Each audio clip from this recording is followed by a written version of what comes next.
deu a conhecer a seus irmãos e levantou a voz em choro, de maneira que os egípcios o ouviram e também a casa de Faraó. E disse aos seus irmãos: eu sou José. Vive ainda o meu pai? José perguntou, para os seus irmãos. E seus irmãos não lhe puderam responder, porque ficaram aterrorizados perante eles. Disse José a seus irmãos: agora chegai-vos a mim. E chegaram-se então, e disse: eu sou José, vosso irmão, a quem vendestes para o Egito. Agora, pois, não vos entristeçais, nem vos irriteis contra vós mesmos, por mim haverdes vivido por aqui, porque para conservação da vida Deus me enviou diante de vós, porque já houve 2 anos de fome na terra, e ainda restam 5 anos em que não haverá lavoura nem colheita. Deus me enviou diante de vós para conservar vossa sucessão na terra e para vos preservar a vida por um grande livramento. Assim nos fostes vós que me enviastes para cá, e sim Deus que me pôs por pai de Faraó e senhor de toda a sua casa, e como governador em toda a terra do Egito. Quem conhece a história de José? Poucas pessoas, né? José, ele era um jovem. A mãe dele morreu, o segundo filho. Vou bem resumir aqui a história, para poder chegar no ponto, que eu quero conversar com vocês. E José, ele teve um sonho. Um dia Deus deu um sonho a José, E naquele sonho, os irmãos de José, a família de José se prostrava aos pés dele. Então os irmãos acharam aquele sonho um absurdo. Por quê? Porque naquela época, só quem tinha o direito assim, maior, era o primogênito. E José ele era um dos mais novos. Ele tinha Benjamim, que era o seu irmão, e ele era antes de Benjamim, ele era um dos mais novos. Então, assim, ele não tinha esse direito. Como é que, na concepção dos irmãos dele, da família dele, ele estava ali cometendo um ato de loucura, em dizer aquilo, para seus irmãos. Então, o que é que acontece? Passado o tempo, aquilo ali gerou entre os irmãos uma raiva, uma inveja, porque ele não só teve esse sonho, ele teve outros sonhos. Ele era o filho mais querido do pai, ele era muito atencioso com seu pai, ele fazia diferença dentre os outros irmãos. Então, assim, o pai, ele era natural que, já que os outros irmãos davam mais trabalho, o pai tivesse um carinho maior por ele, Até porque ele fazia por onde. Então, assim, José, um dia o pai dele pediu para ele ir até os irmãos. Os irmãos estavam apacentando as ovelhas, eles eram pastores. E um dia o pai pediu para ele ir até lá. E ele chegou lá, os irmãos jogaram José no poço. E o destino ali, que estava para ser selado, era que José iria ser morto. Eles iriam matar, porque se o pai deles já era contra os irmãos, mesmo sem algo tão terrível ter feito para José, imagine se José chegasse até o pai e contasse o que os irmãos tinham feito, Então, assim, o pai não ia perdoar eles de jeito nenhum, e o mais velho ia perder o seu direito, Então, o que é que aconteceu? Ali passava uma caravana de escravos, compradores de escravos, e eles venderam seus irmãos.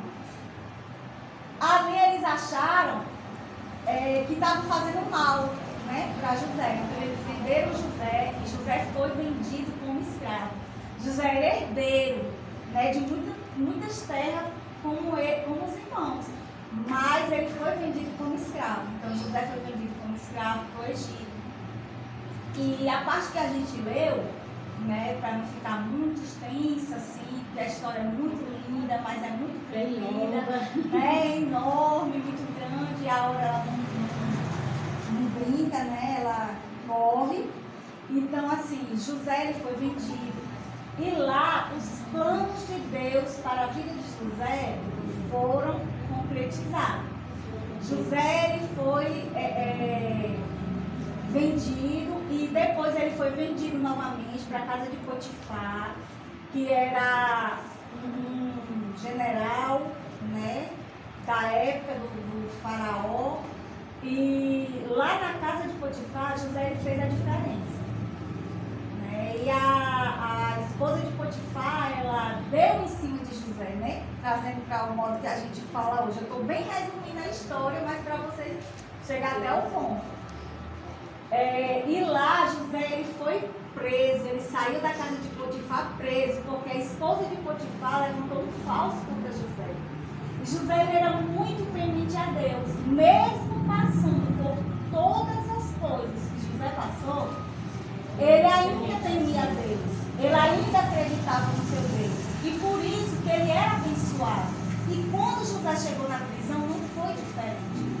José também foi abençoado por Deus na prisão.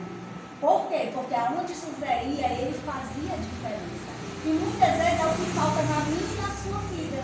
A gente se apega a momentos e a situações que para nós é algo extraordinário, é algo que não poderia acontecer.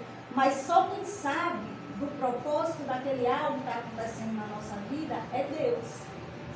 Então, muitas vezes o que falta em mim e em você é o quê? É uma cautela. É a responsabilidade que nós temos de colocar tudo diante de Deus. Certo? De colocar tudo diante de Deus. Eu sempre falo aqui que a minha vida mudou depois que eu comecei a apresentar minhas coisas a Deus. Ah, Luna, quer dizer que você nunca passa por problema, por dificuldade? Eu passo muito. Mas pode ter certeza que o fardo ele se torna muito mais leve. Quando a gente entrega, quando a gente divide. Então, assim, eu não sou apta a chorar na frente das pessoas. Né? Tem muitas pessoas que me acham muito forte. Mas quando eu chego nos pés do Senhor, eu derramo todas as minhas lágrimas. As minhas angústias, eu não vou estar batendo boca com ninguém. Porque aquele que me guarda é quem vai zelar comigo. Certo? Então, assim, a gente precisa ter essa responsabilidade de trazer para a nossa vida, até para a nossa saúde mental, que é o que a gente trabalha aqui todo mês. Uma vez por mês, nós nos reunimos aqui para quê? Para cuidarmos da nossa saúde mental, para escutar algo da parte de Deus e levar para a nossa vida. Para que a gente possa, porque o nosso corpo, ele é espírito, né? A alma e o corpo. Então, assim, hoje em dia, muitas pessoas estão cuidando do quê? Do corpo na academia. Mas esquece de cuidar do espírito. Esquece de cuidar da alma. Se eu e você não nos cuidar, não nos blindar, não aprender a nos blindar, a blindar o nosso coração, a nossa mente, a gente vai pirar. Porque o mundo que estamos vivendo, como a Luzimar falou agora há pouco, não está fácil. E para quem tem família, está pior. Para quem tem família, está pior. Né? Mais cedo, a minha trouxe aqui um relato. E a gente sente a dor dela. Né? Por quê? Porque nós somos racionais, mas nós também somos coração. É impossível a gente ver alguém sofrendo e a gente não se compadecer daquele sofrimento. Então, assim, é muito importante que nós aprendemos todo mês, uma vez por mês a gente se reúne aqui e que a gente precisa levar essa lição. A gente não só está aqui para levar um kit, a gente não só está aqui para tirar uma foto, a gente não só está aqui para ganhar um sorteio. A gente está aqui por algo maior, para a gente aprender um com os outros, aprender também com a palavra de Deus. Por quê? Porque eu sei que nem todo mundo que está aqui tem o hábito de orar todos os dias, tem o hábito de ler a palavra do Senhor todos os dias. Eu sei que a maioria das pessoas que está aqui tem tempo para muita coisa, mas não tem tempo para ler a Bíblia, porque acha que isso é coisa de religiosidade. E não é, gente, não é. É algo necessário. Você sabe que há muito tempos atrás os cientistas, eles não acreditavam em Deus. E hoje já foi feito, eu já trouxe esse relato para cá no ano passado.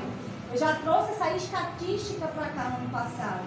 Mas uma coisa que eu aprendi agora no começo do ano que eu não sabia, que nós mulheres temos uma substância no nosso fígado. E que muitas de nós sofrem com ansiedade e obesidade por conta dessa substância que tem no fígado. E os cientistas descobriram que toda mulher, reparem bem, veja só o ensinamento que vocês vão levar para casa, isso é muito rico. Toda mulher que tem o hábito de levantar de manhã e praticar gratidão, ela consegue perder peso muito mais. Olha só o que tem a ver, né? E consegue perder mais peso do que uma pessoa que já acorda de mau humor, do que uma pessoa que acorda já se maldizendo, já estressada, parece que nem descansou à noite, né? Então, assim, e interessante foi que eles colocaram um tipo de gratidão. Qual é? Que gratidão? É a gratidão de acordar e dizer assim, obrigado, Deus. Da boca para fora, não. É a gratidão de você ter a consciência. Porque quando você tem a consciência, o seu corpo, ele sente. Né? O nosso cérebro, ele é uma bomba, tanto para o bem quanto para o mal. Né? Então, assim, eu fiquei muito surpresa quando eu vi esse relato. E eu fiquei, quando tiver o primeiro, eu vou falar isso porque eu fiquei maravilhada. Você acordar de manhã e você ter a consciência de que você só acordou porque Deus permitiu que você acordou. Você ter a consciência de que você dormiu e que você está respirando. Quando tem gente precisando de pulmão.